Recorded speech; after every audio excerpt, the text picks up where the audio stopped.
हमारे पूज्य गुरुदेव श्री पहाड़ी बाबा महाराज बड़े विलक्षण महापुरुष थे, सिद्ध पुरुष थे, महान योगी, समर्थ सिद्ध पुरुष तो वे थे ही, अनेक दिव्य शक्तियां उनके पास थी। एक बार हमसे बोले कि एक ऐसा प्रयोग है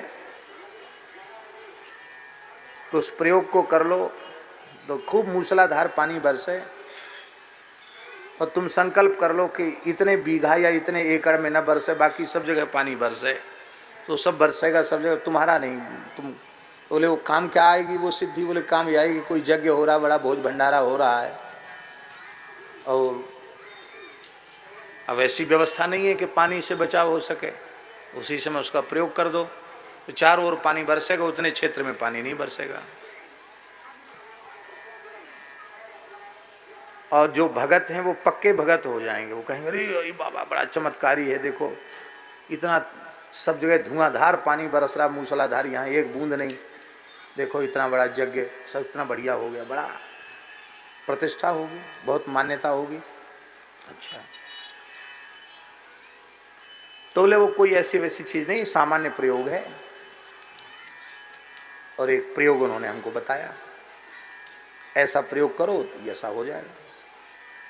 ठीक है, तो हमारे मन में भी उत्सुकता हुई कि देखें चमत्कार की होता क्या।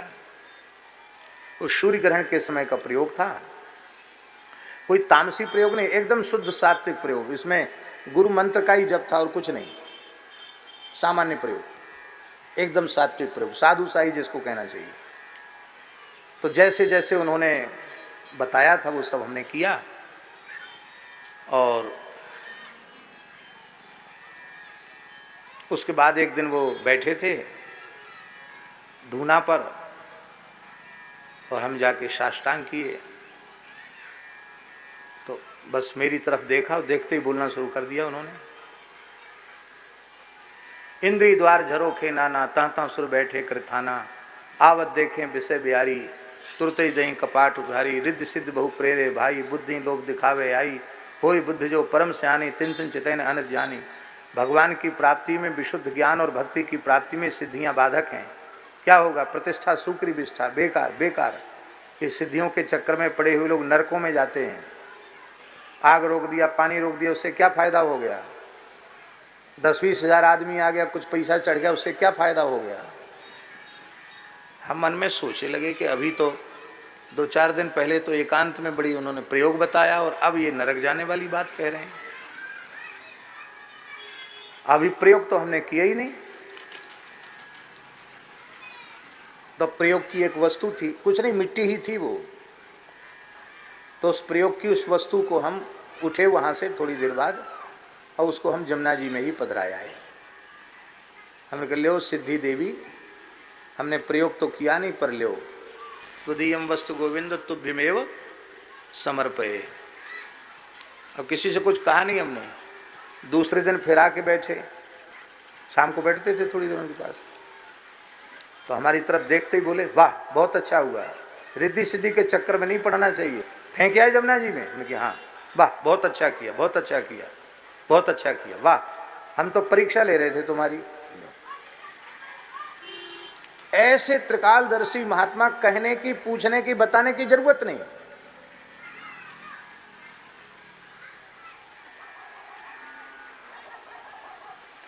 तो आज हम लोग पीछे पड़ते हैं साधु बनने के बाद कि हमको कोई चमत्कार हो जाए, हमको कोई सिद्धि हो जाए। स्वामी राम तीर्थ जी का नाम सुना है आपने? शाह राम, स्वामी राम तीर्थ पंजाब के थे। अब तो इस समय वो पाकिस्तान में चला गया, उस समय पंजाबी था, हैं? हाँ, गुजरावाला। तो उसी समय एक सिद्ध आया, सिद्ध था वो। बोले स्वामी जी यहाँ कैसे घूम रहे हो? बोले हमको पल्ली पार जाना है, नौका के प्रतीक्षा में है, नौका आएगी तब जाएंगे इसमें बैठ के। अरे बोले किस बात के महात्मा हो? कपड़ा रंगा लिया, पहन लिया कपड़ा। अरे महात्मा तो उसको कहते हैं, अग्नि जल पवन सब पर अधिकार हो, उसको महात्मा कहते हैं। वो खड़ाऊ पहने थे महाराज, कमंडल हाथ में था ही उनके, खटपट करते हुए गंगा जी पे ऐसे चल के चले गए जैसे कोई जमीन पे चल के जाता है। सिद्ध था वो गंगा जी पे चल के चला गया। बाढ़ की गंगा जी, पल्ली पार खड़ा हो गया। थोड़ी देर में नौका आई, राम तीर्थ जी बैठ गए नौका में, पल्ली पार गए। अब वो सिद्ध पीछे पड़ा था कि इसको चिढ़ाएंगे, राम तीर्थ जी तो राम तीर्थ जी थे, तो नौका के पास ही वो सिद्ध खड़े थे। तो उन्होंने तुरंत अपनी झोली से 2 पैसा निकाला कि उसका किराया नौका था, नौका कितना किराया था पार उतरने का, 2 पैसा। तो उन्होंने 2 पैसा निकाला अपनी झोली से राम तीर्थ जी ने, और उस सिद्ध के सामने नौका वाले माझी को देकर कहा लो, उनको तो दिया, और सिद्ध की तरफ देखकर कहा कि तुमने कठोर तपस्या करके पानी पे चलने की सिद्धि प्राप्त की, उसकी कीमत 2 पैसा है। कितनी कीमत हो सिद्धि की? कितनी तपस्या की होगी कठोर, तुमने तब पानी पे चलने की सिद्धि प्राप्त की, वो काम 2 पैसा से हो गया। 2 पैसा से जो काम हो गया उसके लिए तपस्या क्यों करनी?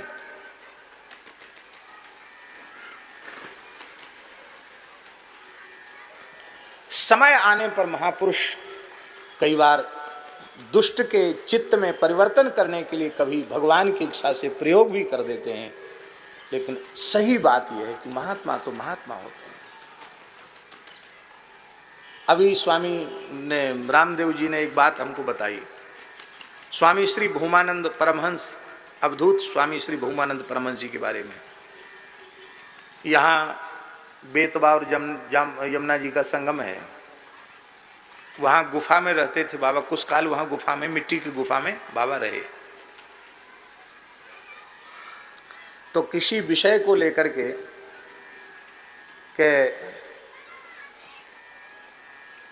अवधूत स्वामी भूमानंद जी से इस विषय पर हम लोग प्रश्नोत्तर करेंगे, शास्त्र को चर्चा करेंगे इस भाव से। परम पूज्य श्री रोटी राम बाबा सिद्ध पुरुष और श्री परशुराम जी महाराज, वो भी इसी क्षेत्र के महापुरुष थे। ये दोनों महापुरुष गए जिस गुफा में बाबा श्री पूज्य स्वामी श्री भूमानंद जी महाराज विराजते थे, गए और जाकर खूब आवाज लगाई। और भूमानंद जी समझ गए कि ये लोग जो है प्रश्नोत्तर करने आए हैं, तो कुछ बोले ही नहीं। थे गुफा में, बोले ही नहीं, कुछ नहीं बोले। दोनों का बोले नहीं, इसका मतलब क्या गुफा में नहीं है? पहले तो लगता था कि गुफा में है, दिखाई पड़ रहे थे गुफा में है, अब कहाँ चले गए गुफा में नहीं? तो भीतर घुस के देखा तो भी गुफा में नहीं मिले। भीतर घुस के देखा तो भी गुफा में नहीं मिले भूमानंद जी महाराज। तो बाहर आके बैठ गए, बोले कहीं इधर उधर होंगे तो घूम फिर के आवेंगे। बहुत देर हो गई तो बोले अब चलो। तो जैसे ही जाने को तैयार हुए, सोई वो गुफा के भीतर से निकले आए। उनको बड़ा भारी आश्चर्य हुआ कि गुफा के भीतर जाके तो देख लिया तो वहाँ तो थे ही नहीं, और गुफा से कैसे निकले आए? तो हंसते हुए भूमानंद जी ने कहा, तो महात्माओं दंडोत प्रणाम, बात ये है कि हम आपसे बातचीत नहीं करना चाहते। क्यों? बोले हमको पता था कि आप तर्क वितर्क करने आओ, हम तो बिना पढ़े लिखे, क्या आपसे तर्क वितर्क, आप विद्वान पुरुष हो, आपसे क्या हम शास्त्रार्थ करते, इसलिए हम आपसे नहीं मिले। कोई बढ़िया बात की चर्चा करना हो तो आओ, विराजो, बैठो। तो दोनों महात्मा हंसने लगे, बोले नहीं हो गई बात, हो गई। वो अपने रास्ते गए, बाबा पुनः अपनी गुफा में चले गए। अब ये क्या है? उन्हें किसी से मान्यता लेनी है क्या? पर संत की इच्छा हुई कि हम न मिलें, तो गुफा में घुसने के बाद भी वो नहीं दिखाई पड़े। इधर सौराष्ट्र में एक जगह एक महात्मा थे रामानंद संप्रदाय के, उनका नाम था श्री रामदास जी महाराज। त्यागी बाबा लोग कहते थे उनको, बहुत अच्छे संत थे। वो ऐसे विलक्षण महात्मा थे कि राजा साहब दर्शन करने आए रामदास जी महाराज का। उन्होंने कहा राजा आएगा फिर तो लोग कहेंगे कि राजा साहब आए तो तमाम जनता आएगी, भीड़ आएगी यहाँ। तो बाबा जी जिस आसन पर बैठ के भजन कर रहे थे, उसी आसन पर बब्बर शेर बन के बैठ गए, बब्बर शेर। और जैसे ही राजा आए, उनके साथ सेवक एवक थे, निकट जैसे आए, हा करके उन्होंने दहाड़ मारी पूरा जंगल कांप गया। वो राजा के साथ कर्मचारी भागे वहां से। उस जमाने में घोर जंगल तो था ही, चले गए। जब दूर जा गए तो क्या देखा, वहां शेर वेर कोई नहीं, बाबा जी बैठे, लेकिन राजा आया नहीं, वापस चला गया। तो हमने नहीं देखा उनको, पर हमने प्रामाणिक लोगों से सुना है कि कभी वो वहां होते तो दिखाई नहीं पड़ते, कभी सर्प और कभी सिंह।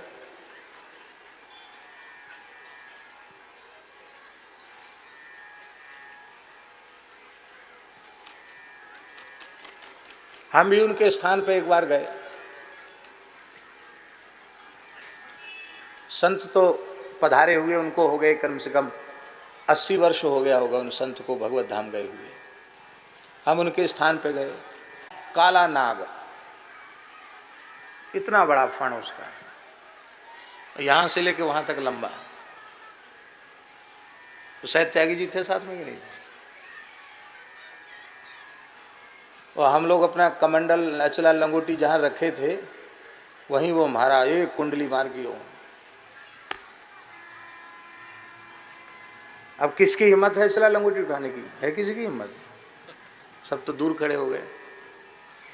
हमको कोई डर नहीं लगा, हम बड़े बिना डर भय के उसके निकट गए। वहीं बिल्कुल ऐसे कुंडली मार के बैठे वो, वहीं से हमारे सब कपड़ा चला लंगोटी रखे। हमने हाथ जोड़ के कहा, प्रभु आपने दर्शन देकर बड़ी कृपा की, अब सब साधु घबरा रहे हैं, डर रहे हैं, आप अब कृपा करके पधारो, जिससे सब अपना अचला लंगोटी आसन बासन उठा सकें यहाँ से। वह इतना सुनते ही जैसे कोई मनुष्य भाषा समझता है, ऐसे सुनते ही ऐसे कर चले, दिखाई नहीं पड़े। हमने गांव के लोगों से कहा, उन्हें क्यों बोले बाबा रामदास जी का दर्शन तो नहीं होगा। भगवान जाने रामदास जी थे कि कौन थे। बोले सिद्धों के दर्शन इसी तरह से होते हैं, भगवान जाने कौन थे। लेकिन ये मैंने आंखों से देखा कि जैसे ही मैंने कहा कि प्रभु आप कृपा करके पधारिए, तो पधार गए, चले गए, पता ही नहीं चला कहाँ चले गए।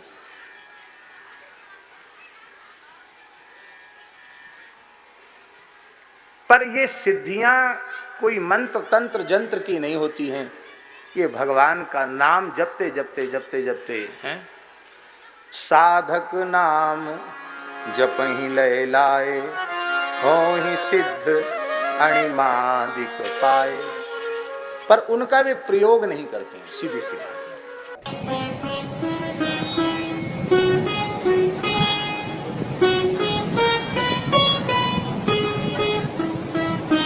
श्री सीताराम प्रतिदिन सत्संग एवं दर्शन के लिए श्री महाराज जी के ऑफिशियल चैनल को जरूर सब्सक्राइब करें।